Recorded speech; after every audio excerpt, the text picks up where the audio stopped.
যে notorious criminal যাকে Mamata Banerjee direct certificate দেয় তুই বোম্বা দিস, তার কাছ থেকে গোলাপ ফুল আশা করা যাবে?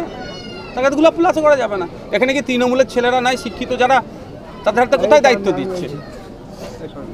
তাদের হাতে দায়িত্ব কোথায় দিচ্ছে? ইয়াং অনেক ছেলে আছে, শিক্ষিত ছেলে আছে, এনার্জেটিক ছেলে আছে, যাদেরকে দায়িত্ব দিলে ভাঙড়ের হতে রেশার হিসেবে, রাজনৈতিক রেশার হিসেবে কে কতটা কাজ করতে পারছে। কিন্তু দুর্ভাগ্যের বিষয় ওই নটোরিয়াস ক্রিমিনাল তুই বোম্বা দিস এই ধরনেরদেরকে নেতৃত্ব দিলে ও গোলাপ ফুল হবে না, ওই এখানেই ওরা পঞ্চায়েত ভোটের সময় যে অন্যায় করেছে সেটা হবে। কিন্তু ব্যাপারটা হচ্ছে তৃণমূল কাকে কি দায়িত্ব দেবে সেটা তো আমি জোর করতে পারি না। তাকে দায়িত্ব দিয়েছিলেন, আগামী দিনে কাকে দায়িত্ব দেবেন সেটা তাদের দলের একান্ত অভ্যন্তরীণ ব্যাপার, আমি কিছু বলতে পারবো না। শুধু এতটুকুই বলবো, ভাঙড়ের 5টা লাইব্রেরি আছে বন্ধ হওয়ার উপক্রম, বেশ কয়েকটা বন্ধ হয়ে গিয়েছে, সেইগুলোকে খোলার জন্য তো আমি বারবার বিধানসভায় বলেছি। ওই সরকার সাহেব তো আমার কথার সাথে সাই দেয়নি সেই সময়। এখানে একটা গার্লস হোস্টেল নির্মাণ হয়েছিল জাগুলগাছি অঞ্চলের অন্তর্গত, ভাঙড়ের মাইনরিটি তথা মুসলিম মেয়েরা উচ্চশিক্ষায় শিক্ষিত হবেন থেকে পড়াশোনার জন্য হোস্টেল হয়েছিল, কিন্তু দুর্ভাগ্যের বিষয় সে হোস্টেল আজও পর্যন্ত চালু হয়নি, অন্য কাজে ব্যবহৃত হচ্ছে। এই ধরনের প্রতিটা ক্ষেত্রের কথা আমি বিধানসভায় উত্থাপন করেছি। আমি দায়িত্ব নিয়ে বলতে পারি, গর্ব করে বলতে পারি, ভাঙড়ের মানুষ আমাকে বিধানসভায় পাঠিয়েছে।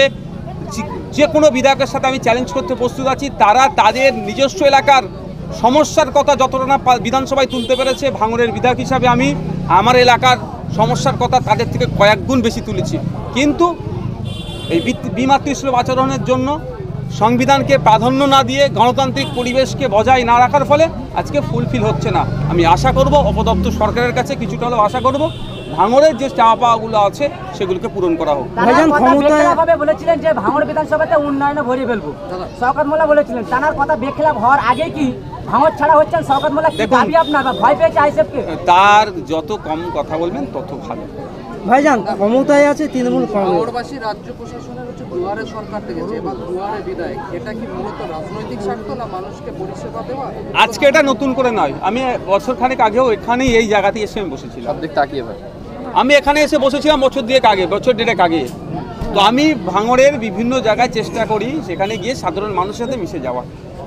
অনেক সময় অনেকে সহজে যোগাযোগ পায় না, অনেক ক্ষেত্রে থাকে, কিন্তু আমি সহজে মিশে যাই। আমি প্রথম বছর বিধায়ক হওয়ার পরে আমি মিশে ভাঙড়ের মা বোনেদের সাথে কথা বলে যেটা পেয়েছিলাম সেটা কি, বিধবা ভাতা নিয়ে অনেকটাই সমস্যা। আপনার খোঁজ নিয়ে দেখবেন 2019 সালে আমাদের রাজ্যের বিধবা ভাতার সংখ্যা কত ছিল। তারপরে এখানে আমি কথা বলে মা বোনেদের সাথে যে আউটপুটটা পেয়েছিলাম সেটা নিয়ে আমি কনসার্ন ডিপার্টমেন্টাল মিনিস্টারকে জানিয়েছিলাম, বিধানসভায় বলেছিলাম বিধবা ভাতা নিয়ে অনৈতিকতা হচ্ছে। তারপরেই বেড়ে দেখবেন কয়েক লাখ বিধবা ভাতার সংখ্যা বেড়েছে। এটা আমার কাজ, একটু বিভিন্ন জায়গায় গিয়ে বসে সাধারণ মানুষের সাথে কথা বলে যে সমস্যাগুলো আছে সেগুলো শুনে সমাধান আমার যদি ইনস্ট্যান্ট করা সম্ভব হয় সেটা করে দিই, অন্যথায় যেখানে গেলে সমাধান হবে সেই জায়গায় এই মেসেজটা আমরা পৌঁছে দিই। কৃষি প্রধান এলাকা, আর সেই কৃষি প্রধান এলাকার ভাঙড়ের কৃষি জমি একের পর এক রিয়েল এস্টেট কোম্পানি গ্রাস করছে। এই নিয়ে আপনি বিধায়ক, আপনার স্টেটমেন্ট বা আপনার আমার কাছে একটা ডেটাও এসেছে, লেটেস্ট বলছি, প্রায় 3 থেকে 3.5 বিঘা জমি পুকুর সেটাকে নষ্ট করে দেওয়া হচ্ছে, সেটাকে বুঝিয়ে প্রমোটিং করা হবে। তো এই বিষয়ে আমার কাছে যে লেভেল থেকে খবর এসছে তাদেরকে বলেছি লোকাল থানায় যে একটা প্রতিবেশী হিসাবে কমপ্লেন দাও আর আমার কাছে কপিটা দিতে। আমি কয়েকদিন অপেক্ষা করছি। আর এই ভাঙড় বিধানসভায় হেভি অংশের একটা ওয়েটল্যান্ড আছে, সেটাকেও বুঝিয়ে কেউ পার্টি অফিস, কেউ বিলাসবহুল বাড়ি, কেউ প্রমোটিং করছে। কোনো মতেই কৃষি জমি আমরা বিহাত হতে দেব না। কৃষি আমাদের ভিত্তি, কৃষি আমাদের রাজ্যের অর্থনীতির চাকা ঘোরাচ্ছে কৃষকরা, তাদের জমিকে কেড়ে নেবে, কোনো মতে হতে দেব না।